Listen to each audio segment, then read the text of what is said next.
Good afternoon. I am making this new video for the dielectrics material, right? Dielectric material. Okay, dielectric material. And this dielectric material से related जितने भी questions होते हैं, just like इसकी electricity, electrical properties.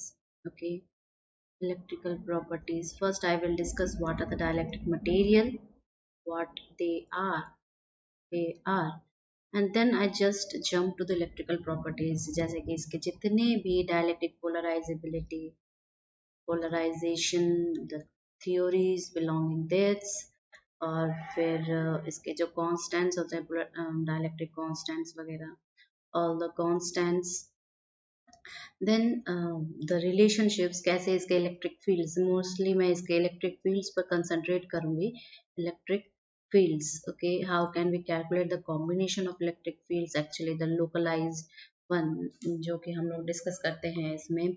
Then I will derive the relationship of Clausius-Mosusserti relationship. Then this is up to the graduation level, right? This is up to the graduation or jam students, just इन सब के लिए इसमें questions पूछे जाते हैं. Then I will discuss about the boundary conditions, right? Boundary conditions, boundary conditions those are related, means dielectric का अगर boundary बना, डाइलेक्ट्रिक कंडक्टर का बना, डाइलेक्ट्रिक एयर का बना, तो all these are the boundary conditions I will discuss.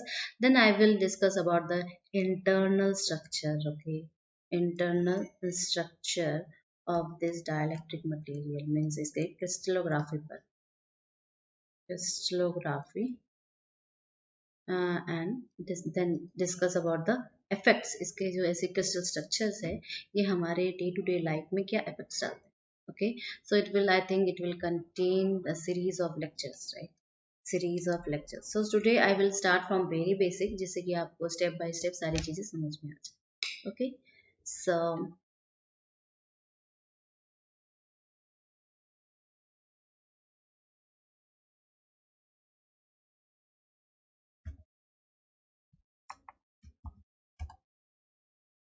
the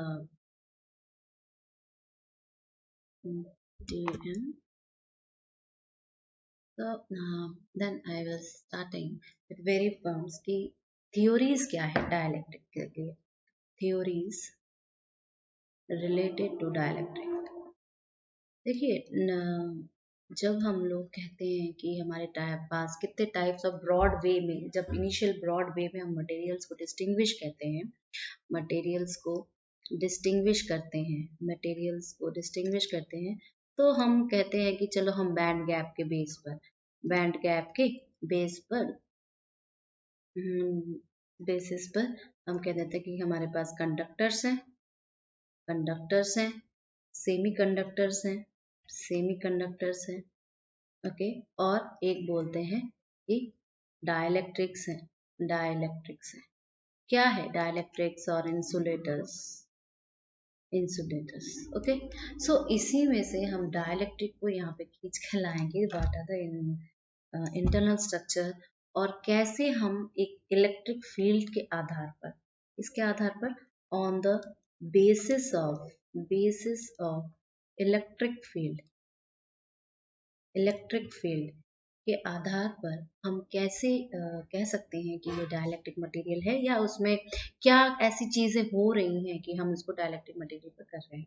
ठीक है, अब जब इलेक्ट्रिक फील्ड है, इसका मतलब यहाँ पे जो भी बातें होंगी वो चार्जेस पर बेस्ड होंगी, चार्जेस के बेस्ड होंगी. Okay, fine, this is a very basic thing. अब हम क्या करेंगे, इस डाइलेक्ट्रिक मटेरियल को, इसका मतलब क्या है, किस बेसिस पर हम इसको डिफरेंशिएट, या अभी जो डिस्कस करेंगे वो किस बेसिस पर करेंगे. The behaviour I am discussing is the presence of electric field. So first point अगर मैं कहूँ कि यहाँ पर हम लोग इस डाइलेक्ट्रिक मटेरियल को कैसे रिलेट कर रहे हैं, सो I will write, we are discussing about the dielectric material, discussing this dielectric material, this dielectric material on the behavior, on its behavior. Okay, हम लोग behavior पे कर रहे हैं in the presence of electric field. In the presence of electric field. Okay, in the presence of electric field. अब second point हम क्या discuss करेंगे? सेकेंड पॉइंट मैं ये कहूँगी कि जब हम लोग इलेक्ट्रिक फील्ड कर रहे हैं तो हम इसके इंटरनल स्ट्रक्चर पे जाएंगे. एज ए रिजल्ट हम लोग इसके इंटरनल स्ट्रक्चर पे जाएंगे और जब हम स्ट्रक्चर देखते हैं तो किसी भी इंसुलेटिंग सॉलिड का मतलब अगर हम बैंड गैप की थ्योरी पे चले तो इनके बीच में जो गैप है वो बहुत ज़्यादा है, इसलिए वैलेंस बैंड के इलेक्ट्रॉन्स कंडक्शन बैंड में नहीं जा पाते बैंड गैप को क्रॉस करके. यही तो हम लोग बहुत ही बेसिक सा बोलते हैं.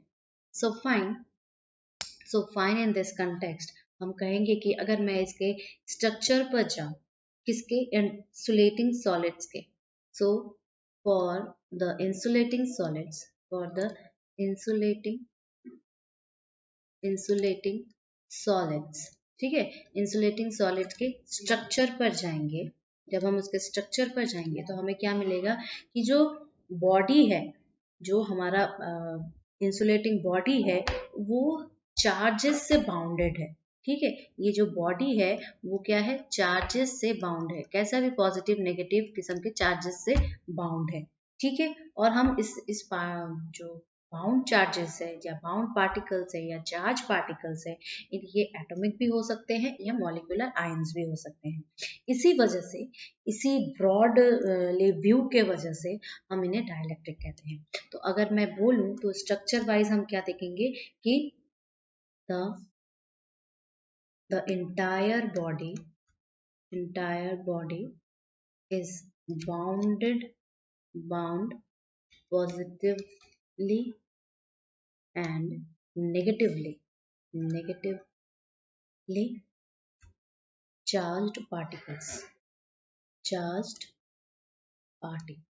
ओके, तो ये चार्ज पार्टिकल से बाउंड है. और ये चार्ज पार्टिकल्स कैसे हो सकते हैं? ये चार्ज पार्टिकल कोई भी जरूरी नहीं है कि सिर्फ मॉलिक्यूल्स ही हो या सिर्फ आयंस हो, ऐसा कुछ भी नहीं है. हम इन चार्ज पार्टिकल को एटॉमिक या मॉलिक्यूलर दोनों तरीके से देख सकते हैं. एटॉमिक भी हो सकते हैं, मॉलिक्यूलर आयंस भी हो सकते हैं, कोई दिक्कत नहीं है. ठीक है, अतः हम इनको कह सकते हैं कि so therefore I can say that it is a dielectric material. इसी वजह से मेन जो ब्रॉड पहला जो डिस्क्रिप्शन हम देते हैं किसी मटेरियल का वो यही है, dielectric material. Fine, okay, next अगर मैं इसको क्या कहेंगे कि अगर मैं ये कहूँ कि to now next I will say कि जैसे अब ये क्या इफेक्ट कर रहा है, क्या ये रिस्पॉन्स करता है, क्योंकि ये तो इंसुलेटर है. अब हम डायरेक्ट ये क्या कह रहे हैं कि ये एक इंसुलेटर. डाइलेक्ट्रिक जब हमने ये कह दिया कि एक इंसुलेटर की प्रॉपर्टीज को भी शो करता है, इंसुलेटर्स है, तो इसका मतलब क्या हुआ, ये कैसे इलेक्ट्रिक फील्ड को रिस्पॉन्स करेगा? ऐसा तो बिल्कुल भी नहीं है. क्या ये एक्सटर्नल, अब मेरा क्वेश्चन है, क्या ये क्वेश्चन है, क्या ये रिस्पॉन्स करेगा एक्सटर्नल इलेक्ट्रिक फील्ड पर? Response in external electric field, क्या ये रिस्पॉन्स करेगा? So I will say that yes, यह जो हमारा मटेरियल है, मीन्स हमारा जो डाइलेक्ट्रिक मटेरियल है, ये डाइलेक्ट्रिक मटेरियल रिस्पॉन्स करेगा एसी फील्ड्स पर भी और डीसी फील्ड्स पर भी.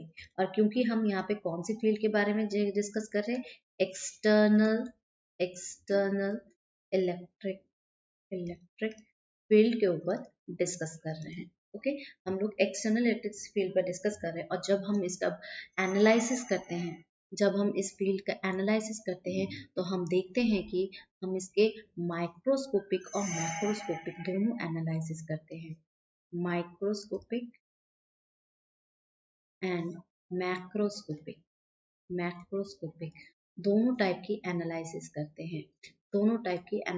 करते हैं, और हमें different kinds of macroscopic level या माइक्रोस्कोपिक लेवल पर इंफॉर्मेशन मिलता है, फिर हम उसी इंफॉर्मेशन का यूज अपने अकॉर्डिंग एप्लीकेशंस पर करते हैं. So at last of this video series, so last of this lecture series जो डायलैक्ट्रिक पर है, हम इसके एप्लीकेशंस को भी डिस्कस करेंगे ना. सी अगर मैं इसके मैक्रोस्कोपिक लेवल पर जाऊं, अगर हम इसके मैक्रोस्कोपिक लेवल पर जाएं तो हम लोग इसको मैक्सवेल्स इक्वेशन से डिराइव करते हैं. ठीक है, सारे प्रॉपर्टीज का इस्तेमाल करते हैं, फोर बेसिक मैक्सवेल्स इक्वेशन, फिर हम उसके डिस्कस करते हैं. We will go through by that. But first case अगर मैं इसका डिस्कशन करूं, case 1 at the microscopic analysis. देखते हैं माइक्रोस्कोपिक एनालिसिस में क्या होता है. एनालिसिस सी, क्योंकि ये एक डाइलेक्ट्रिक मटेरियल है. अब डाइलेक्ट्रिक मटेरियल है तो पहले ही हमने बोला कि ये क्या है, ये पॉजिटिवली और नेगेटिवली चार्जेस से बाउंडेड है. पॉजिटिवली और नेगेटिव चार्जेस से बाउंडेड है. सो अब इसके ऊपर अगर हम कोई ईएम रेडिएशन, अगर मैं देखना चाहूँ कि ये माइक्रोस्कोप लेवल पर क्या कर रहा है, इसका माइक्रोस्कोपिक एनालिसिस कर रहे हैं डाइलेक्ट्रिक्स का. ठीक है, कब कर रहे हैं, जब हम इसमें एक्सटर्नल फील्ड डाल रहे हैं, एक्सटर्नल एक्सटर्नल डाल रहे हैं. ठीक है, तो हम क्या कर रहे हैं, हम इसका इंटरैक्शन करवा रहे हैं किसके साथ, ईएम रेडिएशन के साथ. ईएम रेडिएशन के साथ हम इसका इंटरैक्शन करवा रहे हैं और फिर इसको इंटरप्रेट कर रहे हैं. और हम देख रहे हैं कि जब ये फोटोन को एब्सॉर्ब कर लेगा, फोटोन फोटोन को जब ये एब्सॉर्ब कर लेगा तो एक फोनॉन बनाएगा या इलेक्ट्रॉन होल पेयर बना सकता है. दो तरह की चीजें ये जनरेट करेगा. या तो क्या करेगा, फोनॉन बना देगा जो कि सॉलिड में वाइब्रेशंस करते हैं. It is a quantize quantities of solid vibrations, जिससे कि हम लोग different kind of waves and all this different matter discuss कर लेते हैं. या तो फिर हम देखेंगे कि इलेक्ट्रॉन होल पेयर जनरेट कर रहा है, इलेक्ट्रॉन होल पेयर. ठीक है, इलेक्ट्रॉन होल पेयर जनरेट कर रहा है. सो फर्स्ट प्रोसीजर है कि अगर मैं इसको पॉइंट वाइज लिखना चाहूँ, so for the notes for you, तो हम क्या कहेंगे, सबसे पहले हम क्या करवाएंगे, interaction with your EM radiation. ठीक है, ईएम रेडिएशन के साथ इसका इंटरैक्शन कराएंगे, फिर इंटरैक्शन करवाएंगे. ठीक है, किसका, हमारे डाइलेक्ट्रिक मैटर का, डाइलेक्ट्रिक मैटर का. ठीक है, अब इस डाइलेक्ट्रिक मैटर ने जब उसके साथ इंटरेक्ट कर दिया तो हम उसके प्रॉपर्टीज को इंटरप्रेट करेंगे. क्या इफेक्ट हुआ, इसके प्रॉपर्टीज को इंटरप्रेट करेंगे. सेकंड पॉइंट क्या है, इंटरप्रेट द प्रॉपर्टीज. ठीक है, properties.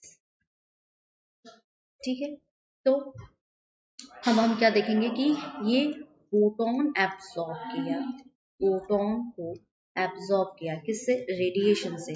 And results creation of a, results creation of इसका, फोनॉन का, फोनॉन का, और एंड एक electron hole pair, hole pair.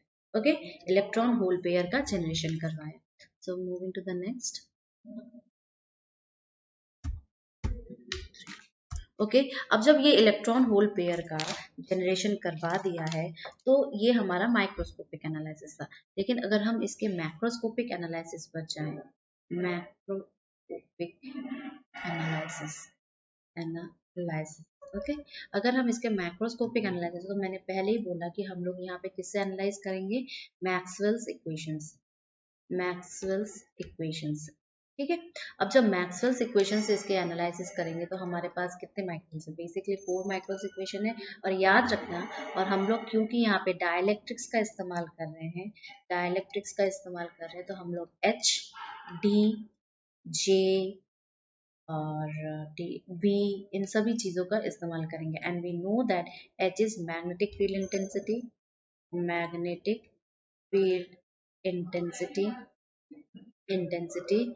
और डी है displacement current density, displacement current vector, sorry, displacement current vector. And J is your current density, right, current density vector, current density vector. J क्या है, J हमारा current density vector है. B हमारा magnetic field induction है.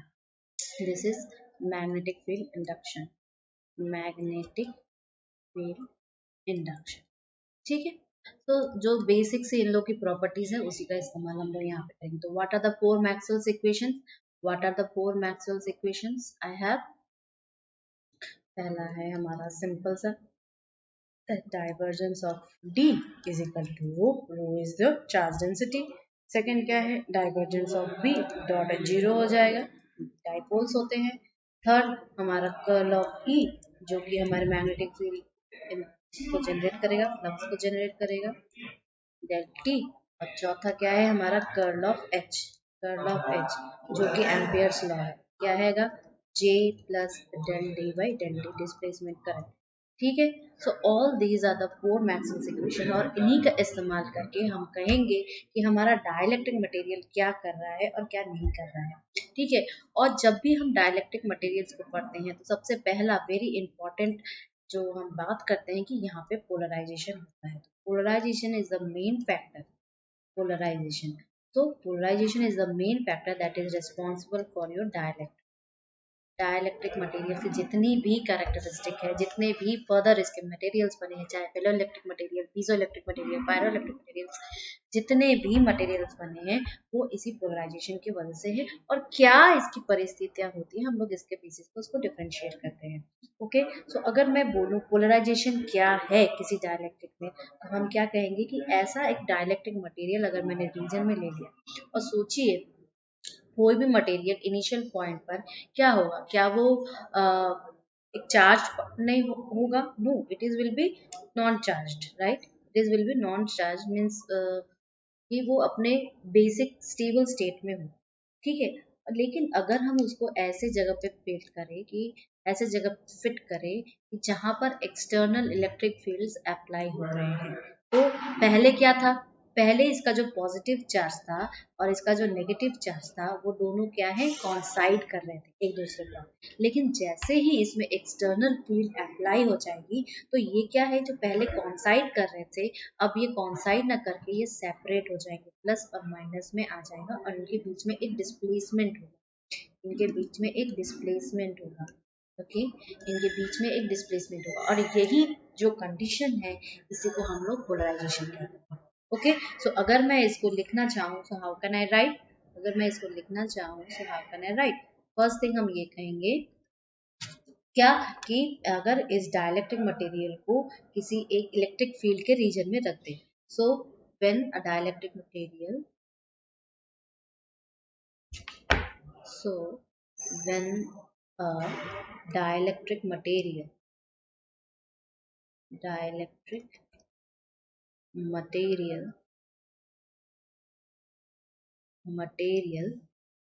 is placed, ठीक है, कहाँ पे प्लेस कर रहे हैं हम लोग, एक ऐसे रीजन पे जहाँ पे इलेक्ट्रिक फील्ड मौजूद है, तो region placed in the region लिख दो, in the region of an electric field, of an electric field, सोच लो ई है, इलेक्ट्रिक फील्ड ई है, तो क्या होगा, उसके जो कंस्टिट्यूएंट एटम्स का जो पॉजिटिव और नेगेटिव चार्जेस है वो क्या हो जाएंगे, अलग हो जाएंगे। तो इलेक्ट्रिक फील्ड करेंगे तो सेंटर्स ऑफ, इससे रिजल्ट में क्या हो जाएगा, इस centres of your positive, centres of my positive and negative charges, ठीक है, पॉजिटिव एंड नेगेटिव चार्जेस क्या हो जाएंगे, सेपरेट, जो कंस्टिट्यूएंट्स हैं, कंस्टिट्यूएंट्स हैं, जो हैं constituents of the dielectric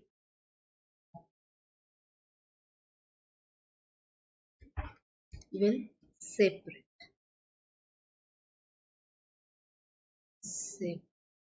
ठीक है, ओके, तो ये सेपरेट हो जाएंगे, जो कि पहले क्या थे, कॉन्साइड थे, जो कि एब्सेंस ऑफ इलेक्ट्रिक फील्ड,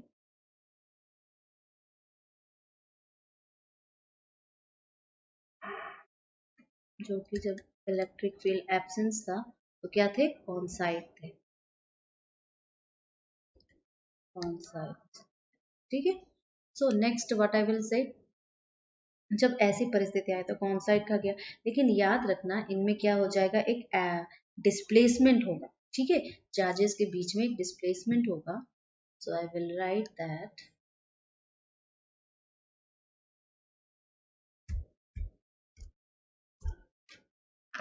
क्या हुआ है. अब इसके रिजल्ट में क्या हुआ, सेकेंड पॉइंट मैं लिखूंगी कि there will be a displacement. ठीक है, क्योंकि अब सेपरेट आउट हो गए, सेपरेट आउट होगा तो कुछ तो डिस्प्लेसमेंट होगा. सोच लो मैंने डिस्प्लेसमेंट डी कर दिया. तो there will B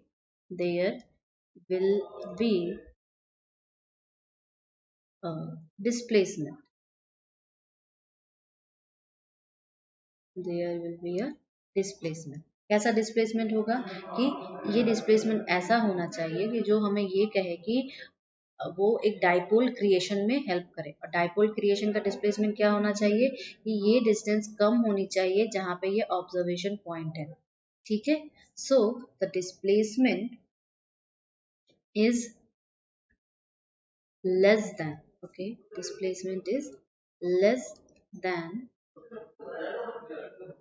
less than what, the atomic diameter, the atomic diameter. Okay, atomic diameter से ये डिस्प्लेसमेंट लेस होना चाहिए. सेकंड, अगर मैं ये कहना चाहूँ कि जब ये डायमीटर से लेस होगा तो अब क्या होगा कि उसका जो हर एक डाइपोल क्या है, हर एक डाइपोल का अब क्या हो जाएगा, डाइपोल मोमेंट हो जाएगा. तो इसे हम क्या कहेंगे कि ये इंड्यूस्ड डाइपोल मोमेंट हुआ है. ठीक है, इंड्यूस्ड कैसे, मतलब पहले तो नहीं था, बाद में मैंने बाहर से इलेक्ट्रिक फील्ड भेजा.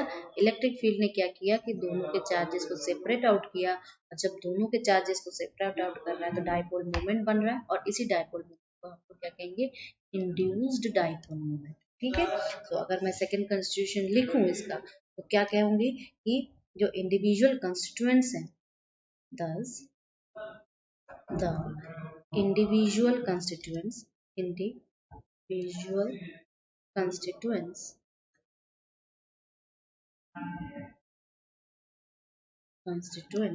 क्या करेंगे,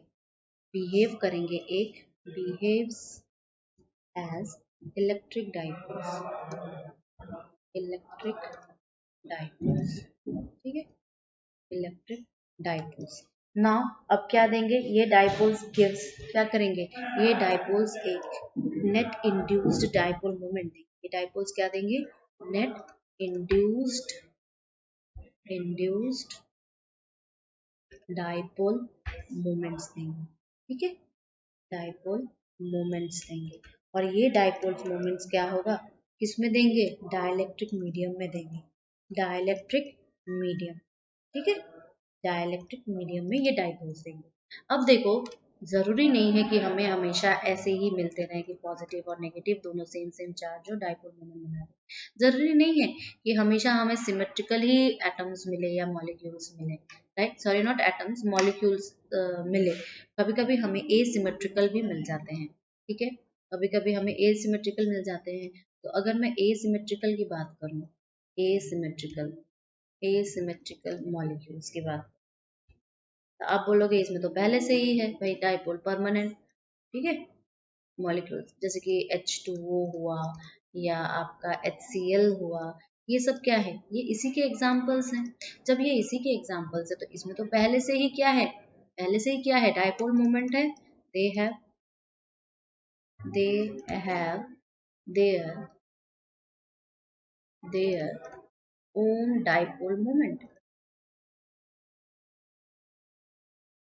dipole moment.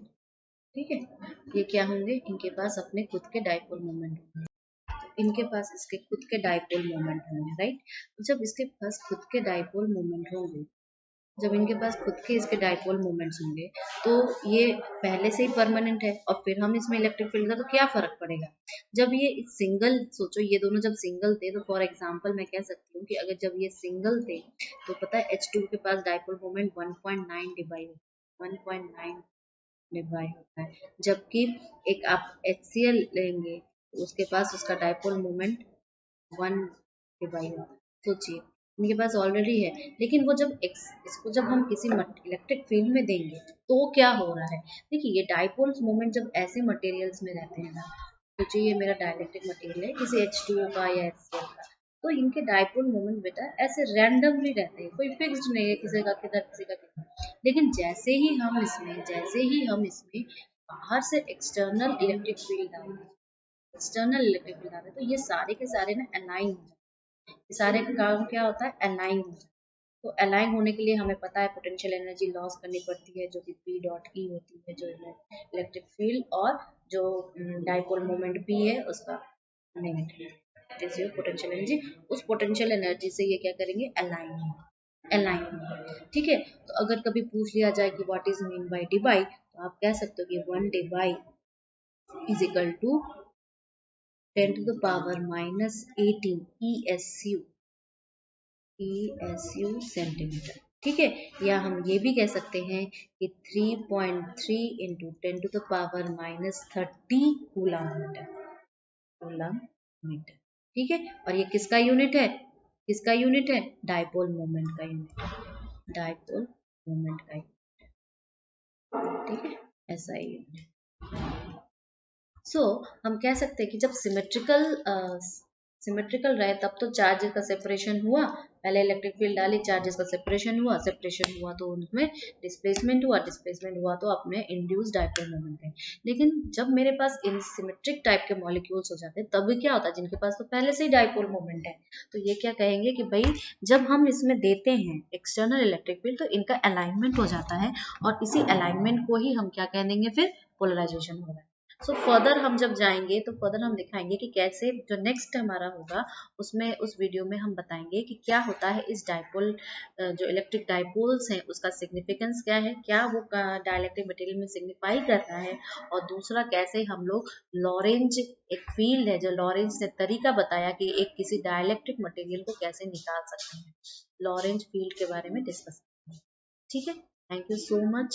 It's Trisha and join. You can see all the videos in our Helix Eduha. Okay, thank you.